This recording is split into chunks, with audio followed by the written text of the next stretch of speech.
This episode of A's Day is brought to you by the Holiday Inn Sacramento Downtown Arena. Stay in the heart of downtown at Holiday Inn Sacramento Downtown Arena, ideally located near Old Sacramento Waterfront, Golden One Center, and Downtown Commons Doco. Our full-service Sacramento hotel is just 15 minutes from Sacramento International Airport and within walking distance of the California State Capitol and Safe Credit Union Convention Center. Host meetings, conferences, and social events in our flexible boardrooms and ballrooms supported by experienced on-site sales and events teams. Enjoy modern amenities including a rooftop outdoor pool, on-site fitness center, and Cypress Grill restaurant serving breakfast, dinner, and cocktails.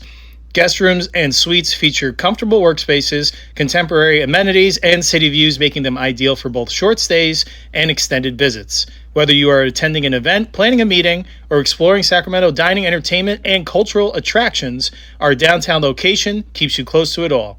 Downtown access, full-service comfort, easy booking. Hey there, A's Day fans. Welcome to our Friday edition of our show. We have made it through another week and are that much closer to the return of pitchers and catchers. The wonderful sounds of spring training are on the near horizon next month. I'm your host once again, Joe Grotto. Today is Friday, January 23rd. We got a good show for you. Nolan Arenado reportedly was almost the A's third baseman this year, until he wasn't. We discussed the reports and details around the ideal of this alleged trade the A's had in place with St. Louis to acquire Arenado's services, but what ended up holding it up at the end. Another trade rumor, but this one is an active one as we discuss reports of a potential reunion with Miguel Andujar. We discuss why and if that makes sense for the A's. And before we depart for the weekend, we continue on with this week's edition of This Player in A's History. As promised, we're kicking it back to the 1960s and talking about left-handed pitcher Vida Blue. Holy Toledo, let's go A's.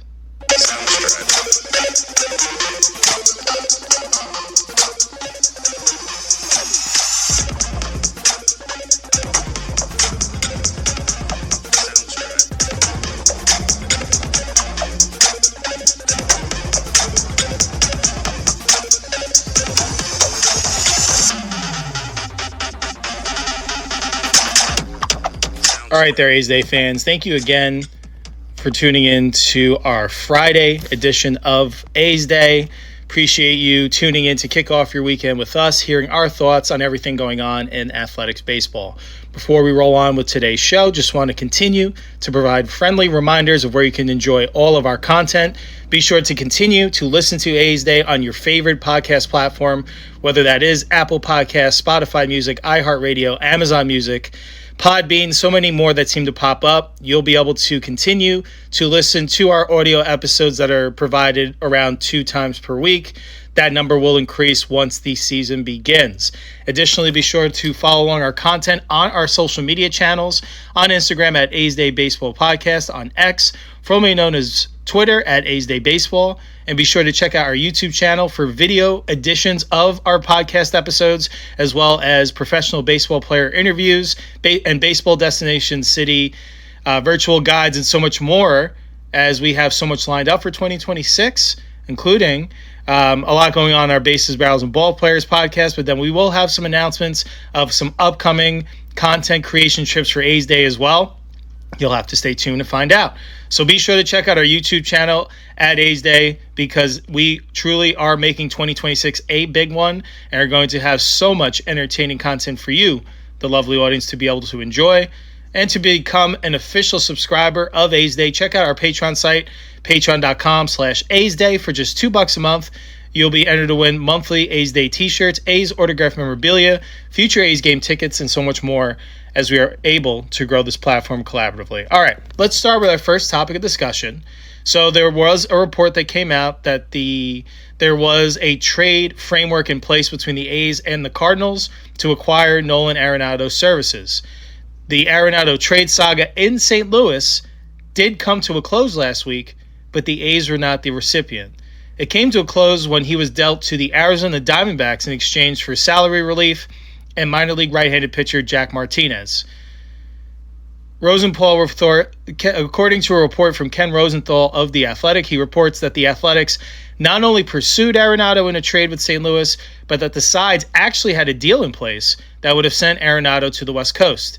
The deal would have seen the A's take on more money than Arizona was willing to, but was scuttled by the fact that Arenado indicated he preferred to go to the Diamondbacks or Padres and may not have approved a deal with the A's. This news represents the latest indication that the A's do have a desired, consistent focus on returning to contention ahead of their move to Vegas in 2028. Arenado, 35, he will be turning this April, is under contract for just 2 more years and would likely not have been on the club by the time the team arrived in Nevada. Even so, his addition would have been a way for the team to address third base in the short term. The A's brought in Jeff McNeil to take over second base earlier this winter and already have impressive players at first base with Nick Kurtz, shortstop Jacob Wilson, designated hitter Brent Rooker, catcher Shea Langoliers, and the outfield corners Lawrence Butler and Tyler Soderstrom. That left third base is one of the most obvious places the team was looking to upgrade and may still do so as this offseason continues to roll along. And even an aging Arenado would likely provide a higher floor than 23-year-old Max Muncy at the position. That's no knock on Muncy. It's just the Hall of Fame caliber resume that Arenado has put up. And Muncy is more primarily comfortable over at second base, so I wonder what that transition is going to be like at third. I know that he can definitely handle himself, has plenty of professional reps over there through his time in the minor leagues. Just wondering what that will look like on an everyday basis is all I guess we will see in spring training. So Arenado, this would have been a great move to bring in a veteran, someone who has done it at a high level for so long. I think to be able to, besides whatever, I think he would have had an uptick of performance at Sutter Health Park, being the second most hitter-friendly park in all of baseball, with St. Louis not typically being very hitter-friendly for right-handed hitters. I think we would have seen an uptick in Arenado's performance in the combination of the ballpark, but also all the pieces in this lineup too as well. When this lineup was going at its best, which I think it's going to be even vastly improved in 2026, they were passing the baton to one another, picking out good pitches, making that opposing pitcher work real hard until he would give in to a hittable location. That's when you saw this A's offense really take off at times. So I think someone like Arenado may have benefited hitting in the 6-7 hole, getting better pitches to hit, and potentially seeing a little bit of a return to once we saw out of the prowess of Arenado's bat, which has taken a little bit of a decline over the last few years towards the end of his tenure in St. Louis. So I think here Arenado wanted to prioritize going to a team also that is more built ready to win now. And upon further reflection, yeah, maybe the Diamondbacks, I know they're coming off a season. They didn't make the playoffs, but I think they won something like 87 or 89 games, or I think it was 87 games. Or 80 something, I can't remember. They won 89 the year before, I believe. But I know they were just narrowly missed. They were on the outside looking in. They had a tough stretch early on the season and then played really inspired baseball in the second half down the stretch, keeping them in contention. So you can see with who they are bringing back, what they've added this offseason, that the Diamondbacks are going to be in position to contend for a wild card spot once again. And the reason why I say wild card is because I just think the Dodgers are going to run away with that thing. I think the Giants are going to be better. I think the Padres are going to be pretty consistent and good as well. So that's going to be a tough loaded division. And I think they're going to beat up on each other at times. And to me, the runaway for the division crown is the Dodgers. So then there's going to be a battle between those other 3 teams. So with that, I don't think it's necessarily a shoo-in that the Diamondbacks are going to be back in the postseason dance in 2026. But I guess maybe they have a little bit more of an inside track with guys that have a little bit more of a resume of guys that were on that 2023 team, guys that have been in the postseason, whereas the A's are more on the ascension, and it seems like they keep adding wins to their overall win total over the last few years now, that they're in a prime position to have a top 10 offense, and they just got to hold their breath that they have enough depth in terms of the pitching side of things. Got to see an uptick in performance with consistency and taking care of the baseball defensively too as well. I think that was a theme that we saw at times looked real good, especially with Jacob Wilson and Denzel Clark, and then at other times it looked like they'd be kicking the ball around and it would be infectious in the poor way, unfortunately. So with all of this to say that I think the A's Diamondbacks are kind of in similar spots to a point, but I don't necessarily feel that the Diamondbacks are miles ahead of where the A's are at. I think the A's are going to surprise some teams. I think they're going to be in a position to perhaps play some meaningful September games, especially if their offense kind of picks up where they left off, have a little bit more of that play discipline, and we see more of that performance from the bullpen that we saw in the second half post All-Star break as compared to the first half. So I would say the A's here, they miss out, but it's good to see on the other side that they are having these active, meaningful trade discussions. And I think that means that they are making a concerted effort to get back to relevance. And it's good that they are doing their best to address as many areas of need on this team as possible. So this was kind of a shock because there weren't any strong rumors leading up to this. This was always something that I hinted at, that if they wanted to upgrade third base, this was an area that they could go. This, I think, on a previous episode, I stated that this should be a top trade target to upgrade third base. And it's good to see that the A's did have the framework in place, and it seems like the Cardinals organization, baseball operations, was ready to pull the trigger, especially with them being able to have the A's take on more of the financial side of things for Arenado's remaining dollars on his contract. The Cardinals seemed to be ready, but they knew they had a feeling, maybe they talked with Arenado, that he wouldn't have approved the trade to go there. And I know the A's are kind of have some tough, unforeseen circumstances where they are playing in Sutter Health Park, which is a minor league stadium. They are in transition, and they are going to be in a new home in 2 seasons. So you wonder, with a little bit of that instability, that may have turned off Arenado too as well. But all that to say, it's good to see where the A's are, that it seems like their business practices are significantly better than they were even 2 years ago, even last year. It seems like they have a lot of more good faith, being led by David Forst, who I think is a great baseball mind, who has done a good job architecting this team and having this young core continuing to develop and finding different ways that he can add on to into a positive way within the budget constraints that he has. So, and I love just hearing this, that, hopefully we look back on this and Arenado misses out. This could definitely be a team that we talk about fondly, and we see a lot of good baseball played, that, if this A's team is in contention for a wild card spot, let's say down the stretch, and let's say the Diamondbacks might be kicking the tires like they kind of were at times last year, that you wonder if Arenado is going to miss out and regret not coming here, because this is an exciting on-field product. I do think this team is going to continue to take steps forward. We just wonder how far forward they will be in 2026. So just wanted to update you on that. No significant news here. The A's aren't going to end up with Arenado, at least at this point, because he has had his services traded to the Arizona Diamondbacks. He will be their third baseman. We'll follow along to see how he does and the Diamondbacks, but we're not going to spend too much time there because this is about the A's, and just want to keep talking them up and taking the right measures to improve their overall baseball communication, baseball operations process, and good to see that they are continuing to look to add to areas of need.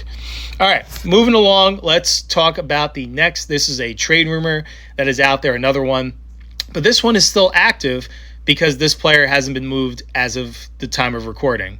Free agent outfielder Miguel Andujar is drawing widespread interest, with the Rangers, Padres, Cardinals, Reds, Cubs, and Athletics listed as some of the clubs in the mix.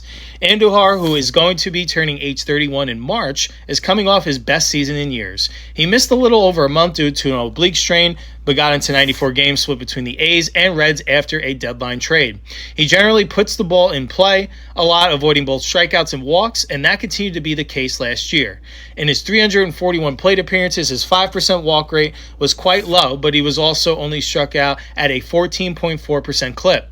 He produced a 318 batting average, a 352 on base, and a 470 slugging percentage batting line production, which translated to a WRC plus of 125, or 25% better than league average. There was likely a bit of good luck in there, as his 348 batting average on balls in play was quite high, but it would have been a good showing even with neutral luck. He slashed 277, a 315 on base, and 399 slugging percentage over 2023 and 2024 for a WRC plus of 103, with a decreased 306 BABIP in that stretch. Andujar is a right-handed hitter and has strong platoon splits. For his career, he has a 297 batting average, a 332 on base, and 475 slugging percentage line, and a 121 WRC plus against lefties, compared to a 275 .307 on base and .427 slug line, and a 101 WRC plus without the platoon advantage. It was even more extreme last year, as Andujar had a .389 batting average and 171 WRC plus against lefties. Against righty, he did hold his own, as he still hit .290 with a 108 WRC plus. Defensively, he doesn't play a premium position, but does provide some versatility, as he lined up at the 4 corner spots last year. He doesn't get great marks anywhere, but the ability to move around is helpful when a club is looking to play matchups. Andujar can therefore be of theoretical use to any club with a lefty in a corner. Somewhere the A's employed Andujar in 2024 and part of 2025 and could do so again. The Reds just had Andujar for the final 2 months of the 2025 season and once again can slot him in. They traded Gavin Lux to the Rays but project to have lefty J.J. Bleday in one outfield corner. Andujar isn't likely to command too much on the open market as a short side platoon player. So I like the alignment of the trade partner familiarity here first with the Reds. They did swing this deal last year, which sent Andujar to the Reds in exchange for prospect right-handed pitcher Kenya Huggins. So I think with that familiarity, that's always good to have those open communication channels. And the fact that they were having to be able to stay on that recency bias and were able to come to agreement on a deal, this would be a similar type of deal in return. And it would be funny to recap this as the same two teams sending this one player back and forth, but sometimes that makes sense based on where the teams are at, because every year is a new year and teams are going to have ever-changing needs at different positions. So with where the Reds are now, they seem to have gotten a significant boost in their outfield with their offseason work and are looking to add some more perhaps on the pitching side of things, or want to reload their farm system. I'm not sure what this trade would command, but in terms of what the A's would receive here, I like it because this could be on days where they can play matchups and maybe spell Butler against a tough lefty, or same thing with Soderstrom, although he seems to handle himself a little bit better against lefties. But depending on the matchup, they can have Andujar slot in at multiple spots. He can play multiple spots around the diamond defensively too as well. Although he's not a strong defender, he definitely has held his own, especially at the corner infield spots. He's definitely improved over at third base, but it's still a continued struggle. But definitely someone that can help you make your lineup a little bit more versatile. And all he's done, especially over the last 3 seasons, is hit. The only thing that's held him back is injuries, but all in all, when he's in the lineup and he's going and he gets consistent enough at bats and playing time, he hits. I mean, he's a .297 career hitter, so that's nothing to stick your nose up at. And he was a very productive player for the A's. The only thing I would be hesitant here, that this isn't a need the A's necessarily need to make. It would be a move that it would be nice to make. It would lengthen their bench. It would provide more versatility over their 13 position players on the 26 active roster. But again, I think what they have could internally be enough. So I think for the right deal, that this is something that the A's should agree to. I don't think if they have to give up too many prospects or too many major league ready guys, I don't think that either of those would be the case. I'm just speaking hypothetically. I think this is a deal that is going to get done, by the way, just to make a prediction here. I think we're going to see Andujar back with the A's in 2026. It was such a good fit. He really seemed to find himself in 2023, carried into a pretty good 2024, was solid last year, and I really think that it was a good fit here, and the hitter-friendly confines of Sutter Health Park treated Andujar well. And I think with the role that he can provide, it was very well received and liked by his teammates. I really do believe that if I had to make a prediction at the time of recording today in January, that don't be surprised that we hop on here on a future A's Day episode and talk about the trade details surrounding Andujar returning to the A's. I just feel pretty confident in that. This report's been out there for quite some time. I know there are a lot of teams vying for his services. So the only way I think here the A's miss out is if they aren't able to provide a trade package that is competitive to other teams. But with how deep it seems like the A's farm system is all of a sudden getting, I don't think this will be an issue here. Again, because I don't think this deal is going to command a whole lot in terms of pieces that need to leave the organization. So looking forward to keeping our eye on this and see if Andujar is back in the green and gold for 2026. All right. Let's continue on before we get to our final segment, which will be this player in this week's edition of This Player in A's History. We want to thank another partner. We want to thank Visit Sacramento. Sacramento is America's farm-to-fork capital and the only star on the map of California. The city is buzzing with things to taste, see, and savor. We invite you to pick your pleasure, whether it's our farm-fresh restaurants, plentiful farmers markets, homegrown breweries, colorful street murals, Gold Rush-era family attractions, or a sunset walk along the river. Home to athletics baseball at Sutter Health Park. Visit Sacramento today. All right, for this week's edition of This Player in A's History, as promised, we are going back to the 1960s. Today, we will tell the story of infamous left-handed pitcher Vida Blue. Vida Rochelle Blue Jr. was born on July 28, 1949 in Mansfield, Louisiana, a small town in the northern part of the state. He was the eldest of 6 children born to Vida Blue Sr. and Sally Blue. His father was a laborer, and Blue remembered having everything he needed, although not everything that he wanted as he grew up. He recalled Mansfield as a town that was still segregated, with a white high school and a black high school, DeSoto High, which Blue attended. As a youngster, Blue played baseball and football with his peers. He was a good athlete and could throw a baseball very hard when he was still quite young. When he entered high school, the school did not have a baseball team. However, the principal recognized Blue's talent and formed a school baseball team around him. Blue's pitching prowess got the attention of scouts, including Kansas City A's scout Ray Swallow. Despite Blue's wildness, he once pitched a no-hitter and struck out 21 in a 7-inning game, but lost the game due to 10 walks. His skill was rather still evident. Blue was equally renowned as a high school football player, starring as the quarterback. He was recruited by major colleges including Notre Dame, Purdue, and Houston.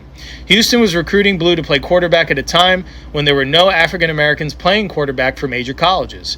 But Blue's father died during his senior year in high school, and he decided that he needed to support his family. Baseball would provide that support sooner than football might. He was selected by the Kansas City Athletics in the second round of the 1967 draft and was offered a 2-year contract at $12,500 per year. Although he later said he had a stronger desire to play football than baseball, Blue signed with the A's. Blue's professional baseball career began in the Arizona Winter Instructional League in 1967. He pitched in 9 games, striking out 26 batters while walking 22 in 34 innings. At age 18, he reported to spring training with the A's for the 1968 season that was assigned to the Burlington Bees of the Class A Midwest League. Blue started the season opener against the Quad City Angels and struck out 17 while giving up only 3 hits in 8 innings. On June 19th, in the first game of a doubleheader, Blue pitched a no-hitter in the 7-inning game. Throughout the season, Blue developed his curveball to go along with his dominant fastball and improved his control. He finished with a record of 8-11 in 24 games, pitching 152 innings and striking out 231 while walking 80. For the 1969 season, Blue was assigned to Double-A Birmingham. He pitched in 15 Southern League games, going 10-3 with 112 strikeouts and 52 walks in 104 innings. Oakland A's owner Charlie Finley was anxious to bring Blue up to the majors, seeing him as the next pitching star. Blue was called up in July and made his major league debut on July 20th, starting against the California Angels. He lost the game pitching into the 6th inning and giving up home runs to Aurelio Rodriguez and Jim Spencer. He started 3 more games, including a win on July 29th over the New York Yankees before being sent to the bullpen for the rest of the season. In his first Major League season, he finished with a record of 1-1, pitched 42 innings, struck out 24 while walking 18, and finished with an earned run average of .664. Blue was sent to the AAA Iowa Oaks to start the 1970 season. There, he crossed paths with fellow pitcher Juan Pizarro. Blue learned a great deal from the veteran Pizarro and later said that Pizarro helped him more than any single person in my career. With Pizarro's help, Blue made adjustments in his delivery that helped him to achieve greatness. He was rested for a few weeks in the middle of the season because of an injury, but came back to finish the season. In 17 games, Blue put together a record of 12-3 while striking out 165 in 133 innings. He was called up to the A's in September and started the first game of a Labor Day doubleheader against the White Sox in Chicago's Comiskey Park. Although he helped himself by hitting a 3-run home run, he was knocked out of the game after giving up 4 runs in less than 5 innings. However, in his next outing, he pitched a complete Game 1 hitter against the Kansas City Royals, giving up a single to Pat Kelly with 2 outs in the 8th inning. After a lackluster start against the Milwaukee Brewers, Blue faced the division-leading Minnesota Twins on September 21st. He was matched against Jim Perry, who would win 23 games and the Cy Young Award that season. Blue, however, was the star that night, throwing a no-hitter and walking only 1 batter. Finley phoned the locker room after the game to congratulate his new star pitcher and tell him he would receive a $2,000 bonus for the performance. Blue made 2 more starts that season and finished the season as one of the young star pitchers in baseball. Along with Catfish Hunter, Blue Moon Odom, and Raleigh Fingers, the A's pitching staff was one of the primary reasons the A's would have high expectations for the next few seasons. Although Blue made a spectacular splash in 1970, his 1971 season ranked among the great pitching seasons of all time. The A's made the franchise's first postseason appearance since 1931. It may have been their best season of the 1970s, despite the fact that they won the World Series in the following 3 seasons of 1972 to 1974. Blue pitched the 1971 season opener for the A's in Washington against the Senators and took the loss, pitching only into the 2nd inning. He then won 10 straight games, including 9 complete games. Blue's start on July 9th against the California Angels was perhaps his best performance of the season. Although he did not get a decision in the game, he was going for his 18th win. He went 11 innings, gave up 7 hits, no walks, and no runs while striking out 17 batters. The A's eventually won the game 1-0 in 20 innings. In his next appearance, Blue started the All-Star game for the American League. Although he gave up home runs to Henry Aaron and Johnny Bench, he was the winning pitcher, the youngest in All-Star game history. Blue's performance declined slightly in the second half of the season. He won his 20th game on August 7th and won his next 2 starts, raising the question of whether he could win 30 games for the season. But after number 22, he only won 2 and lost 4 of his last 9 starts of the season. Surely he tired as the season wore on. The previous season, between the majors and minors, Blue pitched only 171 innings. In 1971, he pitched 312 innings. He finished the season with a record of 24-8 and a league-leading ERA of 1.82 and allowed the fewest runners per inning in the American League. In the American League Championship Series, Blue faced off against the defending champion Baltimore Orioles and pitcher Dave McNally in Game 1 in Baltimore. The Orioles matched the A's in wins with 101, and the opening game would be a test of Blue. He had a 3-0 lead going into the bottom of the 4th, but gave up a run in that inning and 4 more in the 8th to lose the game. The A's were swept in 3 games, bringing an anticlimactic close to Blue's magical season. Despite his dominant regular season performance, Blue had competition for the American League Cy Young Award. Detroit's Mickey Lolich had surpassed Blue in wins with 25 to Blue's 24, in strikeouts 308 to 301. However, Blue edged him out to win the American League Cy Young Award. Blue actually had an easier time winning the American League Most Valuable Player of the Year award that year too, finishing well ahead of teammate Sal Bando in the voting. In 1971, Blue became involved in his first controversy with owner Charlie Finley. Finley offered Blue $2,000 to change his middle name legally to True. The always creative Finley saw the nickname as another way to market his pitching superstar. Blue declined the offer. He liked his name, though it was unique as it was, and had no desire to change it. Finley, however, would not let the idea rest. When Blue pitched, his name appeared on the scoreboard as True Blue. Finley instructed the A's radio and television announcers to refer to Blue by the nickname. Blue asked them to stop and also asked the team's public relations people not to refer him as True Blue in press releases or to use the name on the scoreboard. This situation began the friction between Vida Blue and Chuck Finley that blew up after the season. After his spectacular 1971 season, Blue demanded a pay raise. In 1971, he had made $14,750 in salary and $6,365.58 as his share of the postseason money, and also got a Cadillac as a bonus from Finley. Finley offered a raise, but not nearly what Blue wanted. Bob Gerst, an attorney representing Blue, represented an opening offer to Finley of $115,000. Later, he told Finley that Blue would accept $85,000, which was a little less than the average salary paid to the top 10 highest paid pitchers in baseball. Finley said he would pay Blue no more than $50,000. Finley held firm, making negotiations public and declaring that Blue would not be seeking so much if he had not hired a lawyer to represent him. Both sides made their case to the press and the public, and the acrimonious situation became referred to as the holdout. The situation also served to elevate scrutiny of the reverse clause, which was under new attack by the players. Marvin Miller, director of the Players Association, was critical of Finley and the reserve system. The holdout extended into spring training. On March 16th, Blue and Gerst held a televised press conference to announce that Blue was withdrawing from baseball to take a position with the Durasteel Products Company. While Blue actually did work for the company for a time, this was obviously an effort to combat Finley, as it was clearly Blue's desire to play baseball. When the season started, Blue was placed on the restricted list, meaning he could not play for the first 30 days of the season. The Major League season was delayed 10 days by a player's strike in spring training and opened on April 15th without Vida Blue. In late April, the commissioner organized a meeting between Finley, Blue, and Gerst. They reached an agreement on a $63,000 deal. However, Finley and Blue couldn't agree on the wording of the announcement of the agreement. Finley did not want to appear as conceding anything and insisted that he was paying Blue $50,000, an additional $5,000 signing bonus, and plus $8,000 for Blue's college fund. Blue wanted the deal to state what it was: payment of $63,000. Finally, on May 2nd, Blue signed for that package.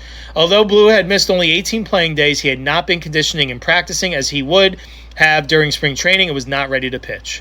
He did not make his first start or his first appearance, which was only 1 inning long, until May 24th. The 1972 season was a tough one for Blue.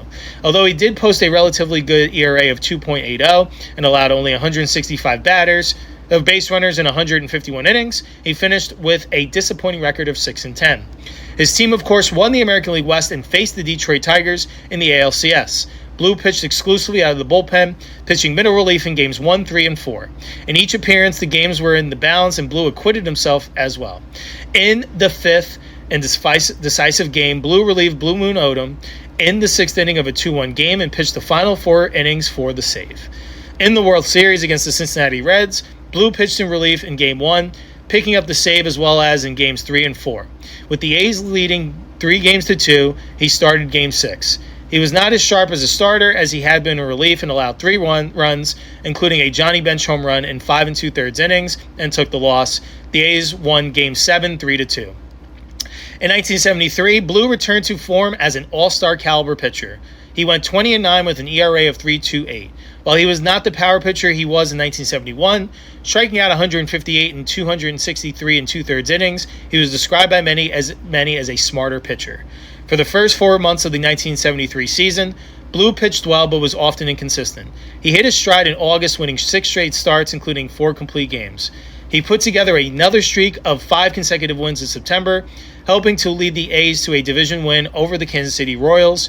In the ALCS, Blue started Game 1 against the Baltimore Orioles ace Jim Palmer. Blue did not make it out of the first inning, giving up 3 hits and 2 walks before being relieved by Horacio Pena. Baltimore got 4 runs in the inning and went on to win 6-0. Blue again faced Palmer in Game 4 and pitched much better. Through 6 innings, he shut out the Orioles, giving up only 2 hits as the A's held a 4-0 lead. However, after getting 1 out in the 7th, Blue gave up a walk to Earl Williams, a single to Don Baylor, an RBI single to Brooks Robinson, and a 3-run home run to Andy Etchebarren, tying the game 4-4. He was relieved by Raleigh Fingers, who went on to lose the game 5-4. In the World Series against the New York Mets, Blue's postseason troubles continued. He started Games 2 and 5, both against Jerry Koosman. In Game 2, a high-scoring affair, Blue gave up solo home runs to Cleon Jones and Wayne Garrett. He was relieved in the 6th inning after allowing 2 base runners who would later score. The Mets went on to win the game 10-7 in 12 innings.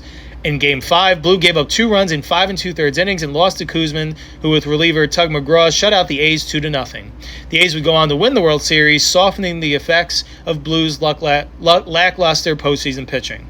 In 1974, although his win-loss record was not as impressive as in 1973, Blue pitched equally as well. He finished with a record of 17-15 with an ERA of 3.25. He was durable, making 40 starts and striking out 174 batters in 282 1/3 innings pitched. The A's faced off again against the Orioles in the ALCS. With the series tied 1 game apiece, Blue started Game 3, matched up again against Jim Palmer. Unlike 1973, Blue pitched brilliantly. He pitched 2-hit, no-walk, shutout baseballs, striking out 7 in the 1-0 win.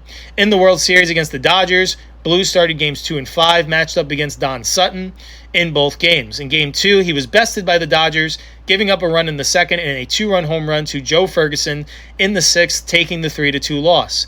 In Game 5, Blue pitched 5 shutout innings before giving up 2 tying runs in the 6th. After allowing a walk in the 7th, Blue was relieved by Blue Moon Odom, who went on to win the game for the A's. The 1975 season was Vida Blue's best since his masterful 1971 season.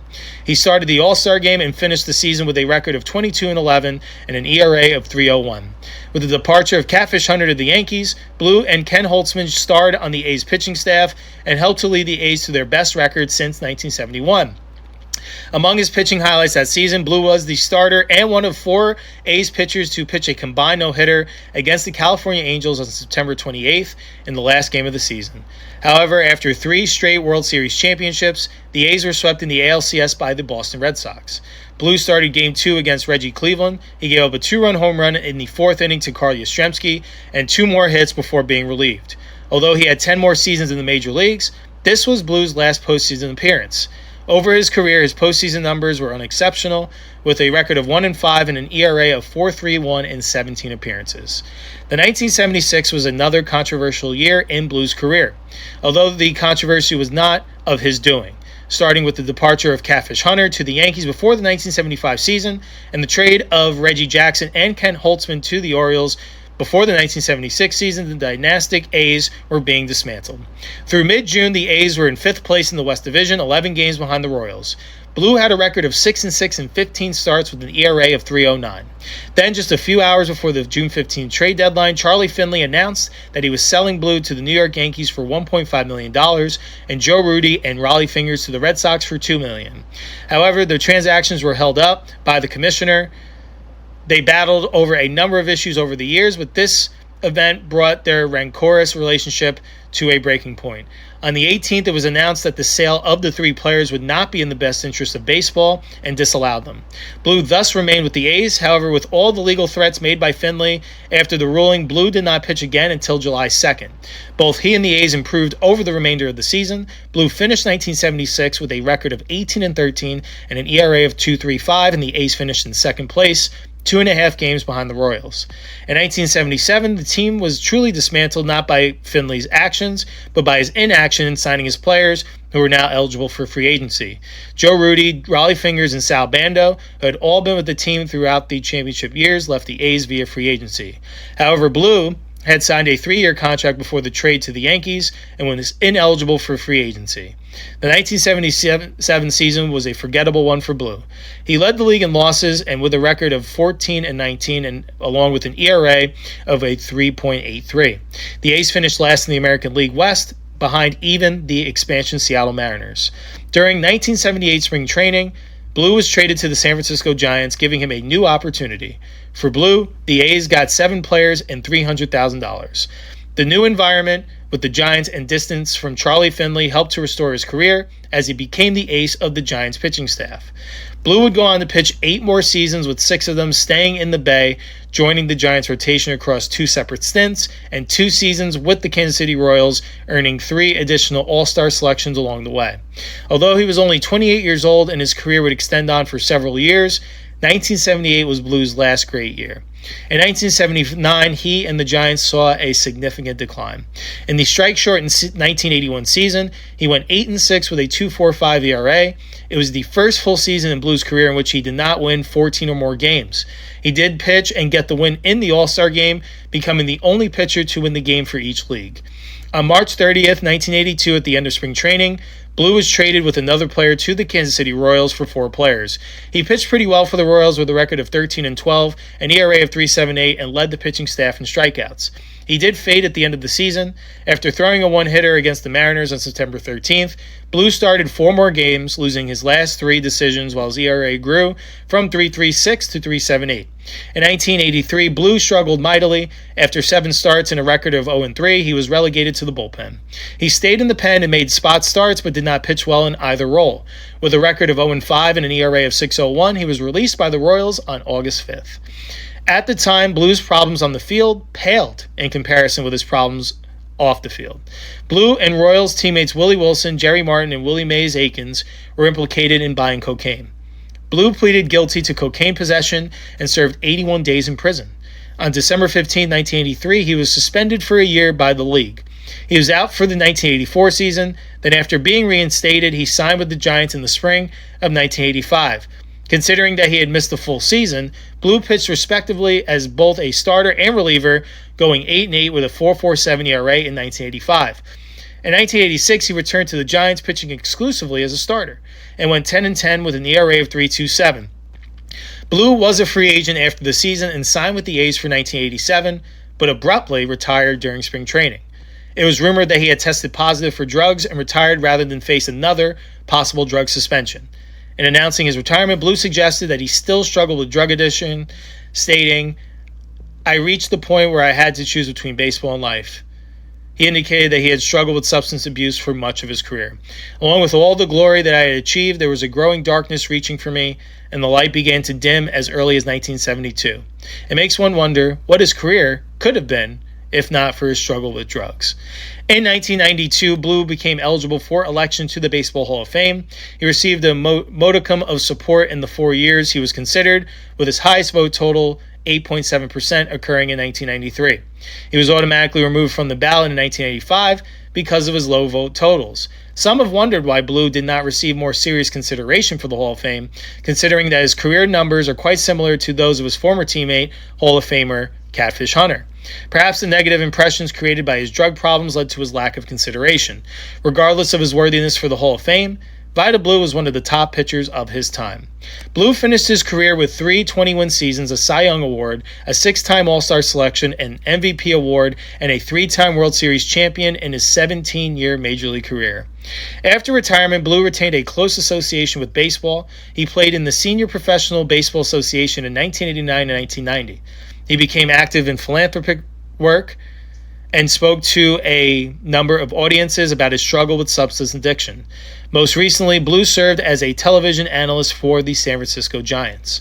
Vida Blue died at the age of 73 on May 6, 2023. The cause was complications stemming from cancer, according to a statement released by the Oakland Athletics.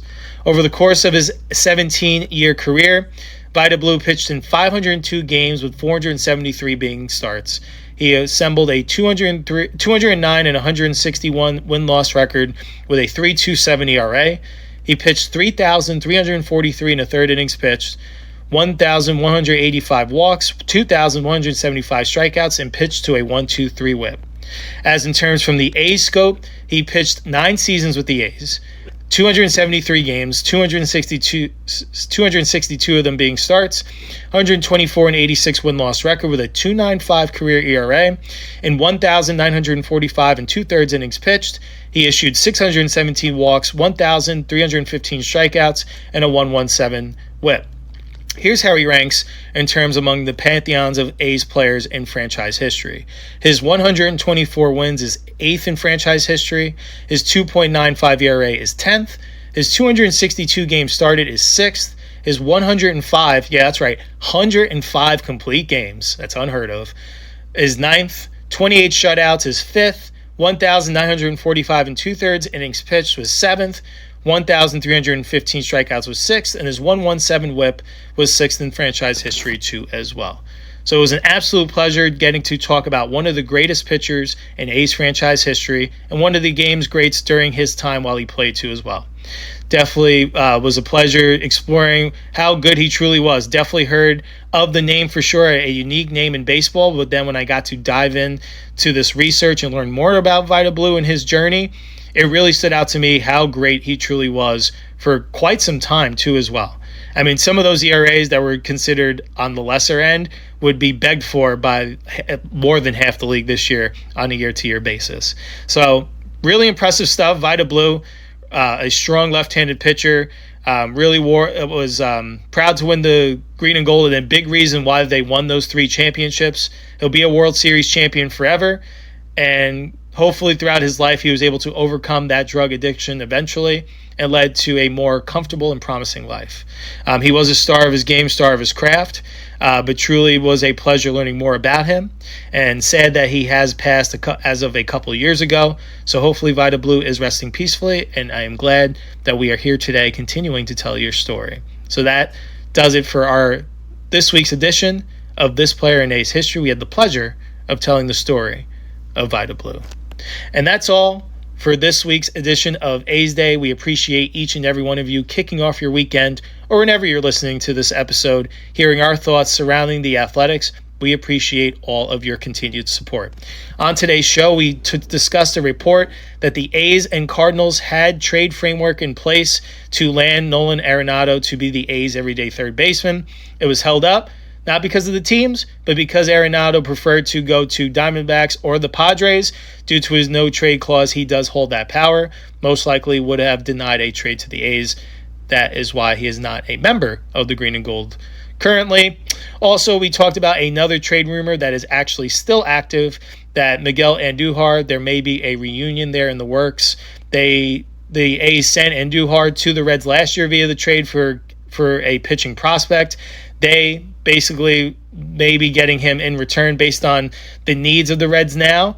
They have changed since these two trade partners have linked up. We discussed the rumor, and we discussed if this trade would make sense, and I predicted that it was actually going to get done. And then before we're kicking it, getting on out of here, we spent this week's edition of This Player in A's History taking it back to the 1960s, talking about left-handed pitcher Vida Blue. Appreciate all of you tuning in once again, and we'll be back again behind the mic for Tuesday's show. On Tuesday's show, we'll discuss any transactions that go on between now and Tuesday. It's been rather quiet on the transactional side front for the A's. Maybe they'll add someone, maybe they'll do an internal extension. Time will tell.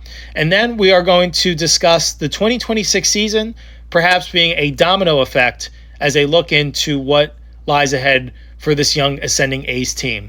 We'll discuss what we mean on Tuesday's show, but I think we're going to take in a lot of aspects of where this team has been, where they are at now, and where they're looking to go. I think a lot of that hinges on some performances in 2026. We'll get into that fun, inspiring discussion on Tuesday's show.